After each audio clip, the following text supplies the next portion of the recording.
Hello നമസ്കാരം. ഞാൻ Jayashree Govindan, worry free retirement consultant. ഇന്നത്തെ നമ്മുടെ എപ്പിസോഡിൽ നമ്മൾ സംസാരിക്കുന്നത് ലൈഫ് ഇൻഷുറൻസിനെ എങ്ങനെ ഒരു എസ്റ്റേറ്റ് പ്ലാനിങ്ങിനായിട്ട് ഉപകരിക്കും എന്നുള്ളതാണ്.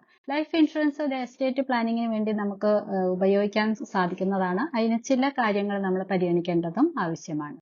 നമ്മൾക്ക് ലൈഫ് ഇൻഷുറൻസ് പോളിസികൾ ഉപയോഗിച്ച് നമുക്ക് എസ്റ്റേറ്റ് ടാക്സുകൾ നമുക്ക് ബെനിഫിറ്റ് നേടാൻ കഴിയും.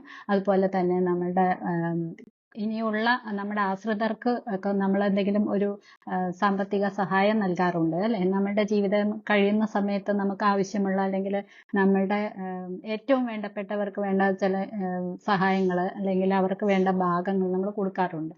അപ്പൊ അതിനായിട്ട് നമ്മളുടെ അസറ്റ് അവർക്ക് വീതിച്ചു നൽകുന്ന രീതിയിൽ അതിനു വേണ്ടിയിട്ട് നമുക്ക് ഇത്തരം ലൈഫ് ഇൻഷുറൻസ് പോളിസികൾ യൂസ് ചെയ്യാനായിട്ട് സാധിക്കും. അതുപോലെ തന്നെ നമ്മുടെ കുട്ടികൾക്കോ ബന്ധുക്കൾക്കോ ഒക്കെ നമ്മളൊരു ഇഷ്ടദാനം കൊടുക്കുക എന്നുള്ള ഒരു ഏർപ്പാടുണ്ട്.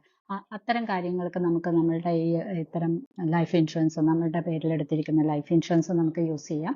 അപ്പൊ അതിന്റെ തുക അവർക്ക് കിട്ടുന്ന രീതിയിൽ അസൈൻ ചെയ്ത് കൊടുക്കാനായിട്ട് നമുക്ക് സാധിക്കും. അതുപോലെ തന്നെ നമ്മളുടെ അത്യാവശ്യ ഘട്ടങ്ങളിൽ പെട്ടെന്ന് ഒരു പണം ആവശ്യമാവുന്ന ഘട്ടങ്ങളിൽ ഉപയോഗിക്കാൻ ലിക്വിഡിറ്റിക്ക് വേണ്ടിയിട്ട് നമുക്ക് ഉപയോഗിക്കാനായിട്ട് നമ്മുടെ ലൈഫ് ഇൻഷുറൻസ് പോളിസികൾ യൂസ് ചെയ്യാൻ പറ്റും.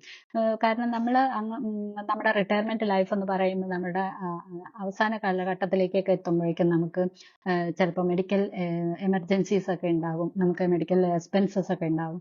അപ്പൊ ഇതിന് വേണ്ടിയിട്ട് പെട്ടെന്ന് ക്യാഷ് അറേഞ്ച് ചെയ്യാന്നുള്ളത് ചിലപ്പോൾ ഒരു പക്ഷേ നമ്മുടെ ആശ്രിതർക്ക് സാധിച്ചില്ലെങ്കിൽ നമുക്ക് ഇത്തരം ഹെൽത്ത് ഇൻഷുറൻസോ അല്ലെങ്കിൽ ലൈഫ് ഇൻഷുറൻസോ ഉണ്ടെങ്കിൽ നമുക്ക് അതിനായിട്ട് ഉപയോഗിക്കാനായിട്ട് സാധിക്കും. അപ്പൊ ഈ കാര്യങ്ങൾ നമ്മൾ ഉപയോഗിക്കുമ്പോൾ അല്ലെങ്കിൽ ഇത് നമുക്ക് മനസ്സിലാക്കി വെച്ച് കഴിഞ്ഞാൽ അതിനാവശ്യമുള്ള ലൈഫ് ഇൻഷുറൻസ് പോളിസികൾ നമുക്കുണ്ടെങ്കിൽ നമുക്ക് ഒരു എസ്റ്റേറ്റ് പ്ലാനിങ്ങിന് ഇത് സഹായിക്കുന്നതാണ്.